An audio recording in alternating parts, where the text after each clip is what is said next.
There will come soft rains. Ray Bradbury. Ray Bradbury was born in 1920 and died in 2012. He is a white American writer who belongs to the mainstream dominant culture. His best known novel is Fahrenheit 451, a dystopian study of future American society in which critical thought is outlawed, which means it's a society which is not ideal. It bans free thinking and criticism of the state institutions. Bradbury won the Polka Surprise in 2004. There Will Come Soft Rains is a short story written by Bradbury in 1950 after the end of the Second World War and the fall of atomic bomb on Japan. In this short story, Bradbury imagines life when it becomes dominated by technology. The setting. Of course, you know that the setting includes the place, the time, and the atmosphere in which the story is located. The setting as a place is a house, a smart house, in a post-human world after a nuclear war, in which the inhabitants of the home have died, only their silhouettes left behind on the walls. The intelligent house continues to serve the absent people throughout the story, which spans one day, the 4th of August 2026. The house makes breakfast, disposes of it uneaten. Disposes means get rid of, to clean the table, and continues on with other domestic tasks or house chores.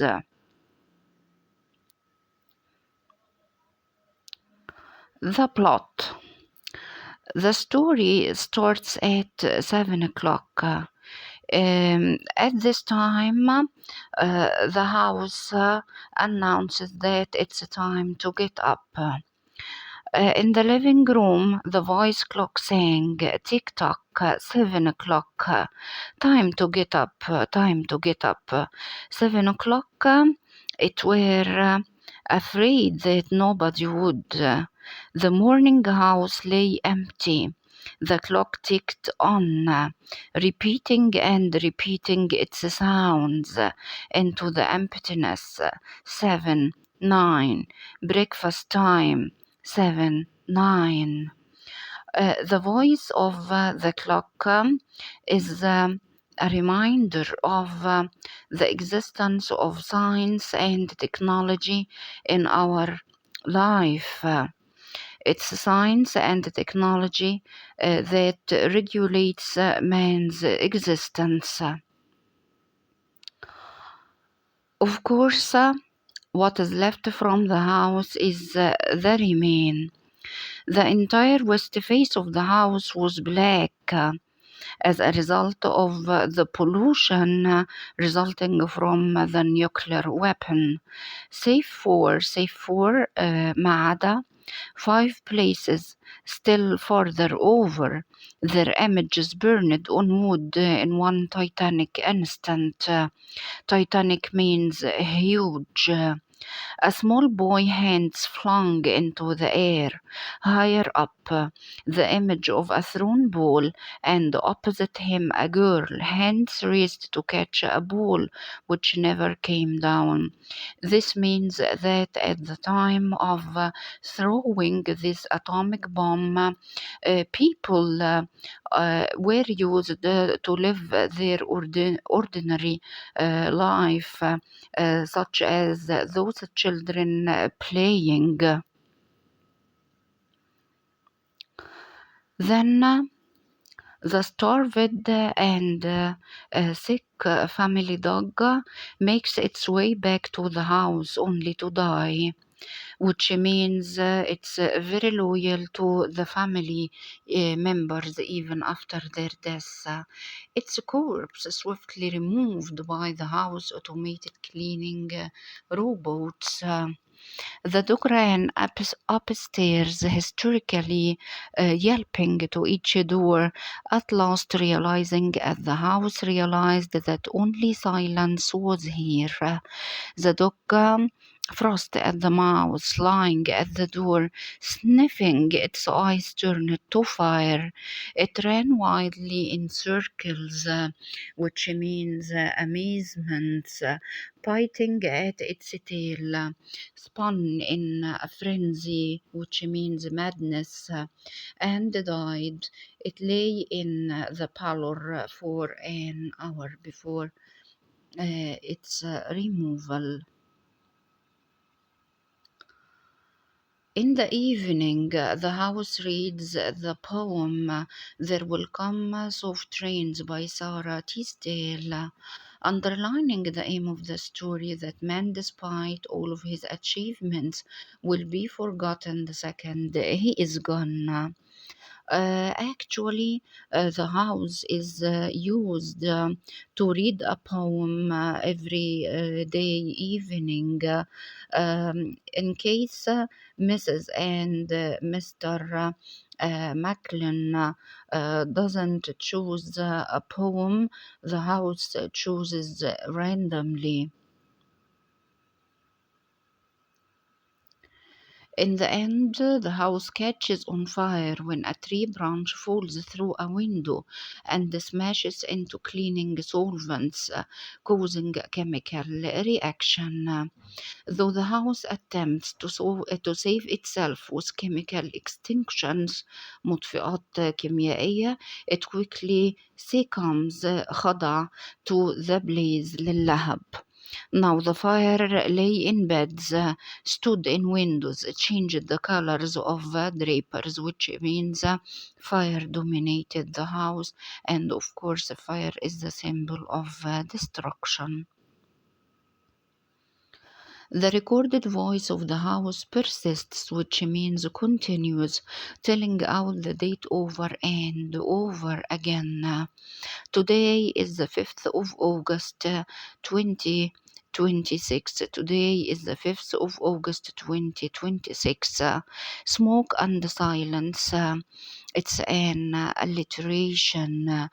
Smoke and silence. Smoke is the result of fire, and silence is the result of the death of the inhabitants of the house.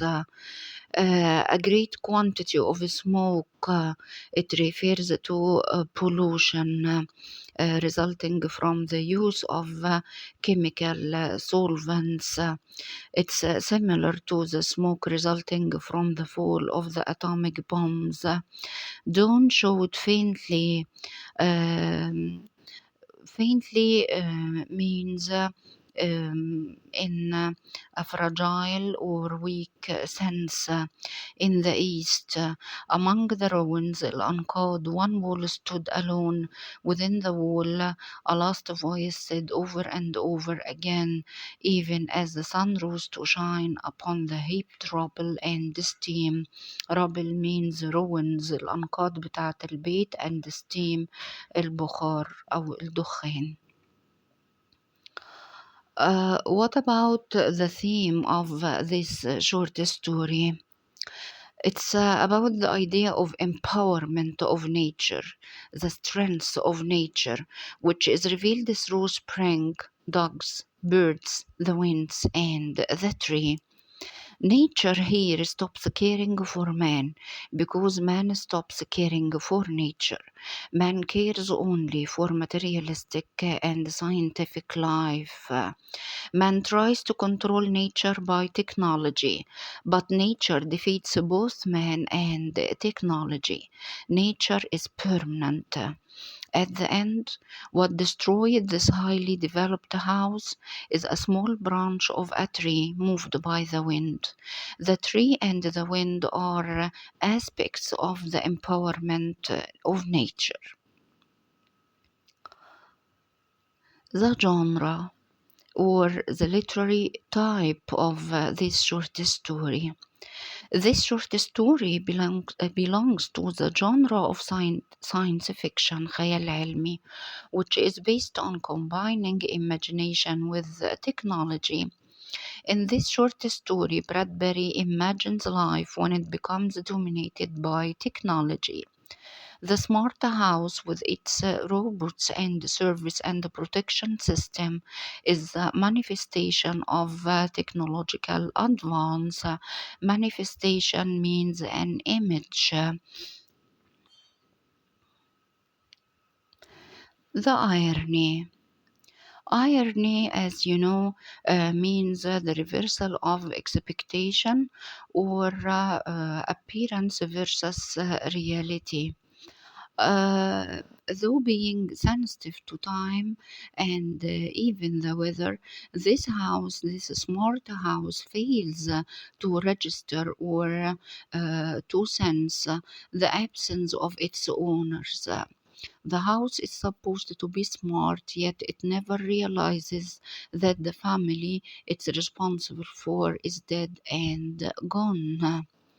The poem There Will Come Soft Rains by Sarah Teasdale indicates that man, despite all of his achievements, will be forgotten the second he is gone. Man dies, but life is going on. Another example of irony, man created civilization and technology to control them, but they control and dominate man. He becomes their slave and finally they destroy him. Birds are depicted as evil intruders or enemies that want to invade the house, but in fact, man made things such as nuclear weapons are evil, not the aspects of nature. At the end, what destroyed this highly developed house is a small branch of a tree moved by the wind. It just shows that no matter how perfect something may seem, it cannot last forever and it has its flaws. Symbolism. By symbolism, we mean a concrete thing which stands for an abstract idea. Here, the house or the house in general gives us the feelings of warmth, shelter, safety, security, comfort, happiness, and stability. But this is lacking from this smart house, although it's very developed. From the title, the rains equals goodness, safety, and happiness. The author wants to ease the tension, chaos that he knows that is going to be created in the story. It gives us a faint light of hope, the existence of rains. Despite of all these destructive things, the writer begins and ends with a faint hope, a little hope. After this extreme materialistic life, spiritual life will come. The remaining wall on which the silhouette of the dead people are shown represents the remains of humanity. The dog is man's best friend. It's just a sort of proof that one time there was life here with people. It's not man loyal to man, but dog loyal to man. The style. The style is symbolic. figurative, full of personifications as personifying the house. The house here is humanized. It speaks, cleans itself, reads poems, arranges time, and sleeps. It also protects itself against the intervention of the evil outsiders, such as evil birds. There is another personification of the fire. The fire lies on bed. It's devouring or eating hungrily everything. The style is also ironical and juxtapositional. Juxtaposition means contradictory, ironical. The conflict. Here, the conflict is external. It's man versus nature. There is a struggle between man and nature. Although the great scientific development of man, yet nature with its simplicity can defeat him. The characters. We have only two characters in this short story. The house here is humanized, and it seems to be the major character in this short story. It speaks, cleans itself, reads poems, arranges time, and sleeps. It also protects itself against outsiders. The other character is the dog, which is a minor character. It makes an appearance in the story as a starved and sick as a result of the fall of atomic bomb. It came back to the house only to die, which is an indication of its loyalty to the family members. Conclusion. This story is a cry of warning to man not to be slave to technology and materialistic life. This is the end of our lecture. Thanks for watching and goodbye.